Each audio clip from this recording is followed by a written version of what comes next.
3 दशक तक सार्वजनिक जीवन में इन्होंने काम किया है। धनखड़ जी एक साधारण परिवार से, किसान पुत्र, एग्रेरियन परिवार से, किसान की भूमि से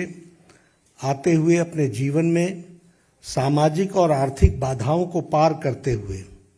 उन्होंने अपने जीवन में उच्च लक्ष्य को प्राप्त करने में और सामाजिक जीवन के रूप में देश की सेवा करने में कोई कसर नहीं छोड़ी है। जैसा मैंने बताया कि वो एक किसान परिवार को बिलोंग करते हैं और उनका लालन पालन झुंझुनू के एक डिस्ट्रिक्ट के गांव में वहाँ हुआ और गांव के स्कूल से पढ़ाई करते हुए उन्होंने सैनिक स्कूल चित्तौड़गढ़ से अपनी शिक्षा ली। बाद में वो राजस्थान यूनिवर्सिटी में फिज़िक्स की उन्होंने पढ़ाई की और साथ में LLB किया। वह फर्स्ट जनरेशन के प्रोफेशनल हैं, यानी वकालत के रूप में वो फर्स्ट जनरेशन में वकील बने और बहुत ही कम समय में उन्होंने अपने आप को राजस्थान हाई कोर्ट में एक सक्षम वकील, एक प्रसिद्ध वकील के रूप में स्थापित किया और साथ ही साथ सुप्रीम कोर्ट में भी उन्होंने अपना नाम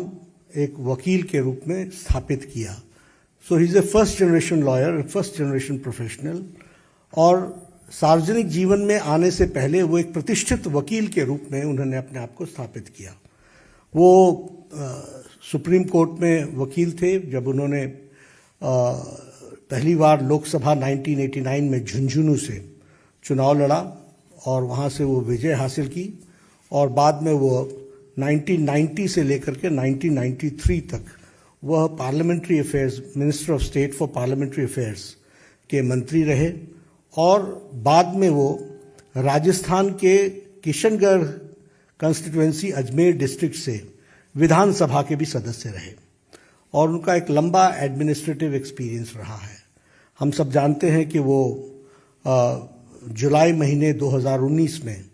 उन्होंने राज्यपाल का पद वेस्ट बंगाल में, पश्चिम बंगाल के राज्यपाल के पद को संभाला as governor of West Bengal. और हम जानते हैं कि उनकी छवि पीपल्स गवर्नर, लोगों के गवर्नर, लोगों के दिल पर राज करने वाले ऐसे शख्सियत के रूप में वो राज्यपाल के रूप में स्थापित हुए हैं और उन्होंने जिस तरीके से सार्वजनिक जीवन में सेवा की है और लंबे समय तक सेवा की है, इन सारी बातों को ध्यान में रखते हुए भारतीय जनता पार्टी और NDA ने ये तय किया कि किसान पुत्र,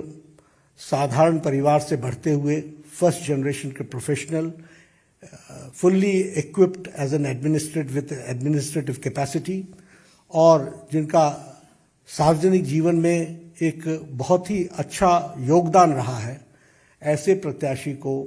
भारतीय जनता पार्टी और NDA अपना उपराष्ट्रपति, वाइस प्रेसिडेंट का प्रत्याशी घोषित करती है और आगे चल करके उनके नॉमिनेशन की तारीख भी तय होगी और फिर चुनाव की दृष्टि से तैयारी होगी। मुझे यही आप सबको बताना था।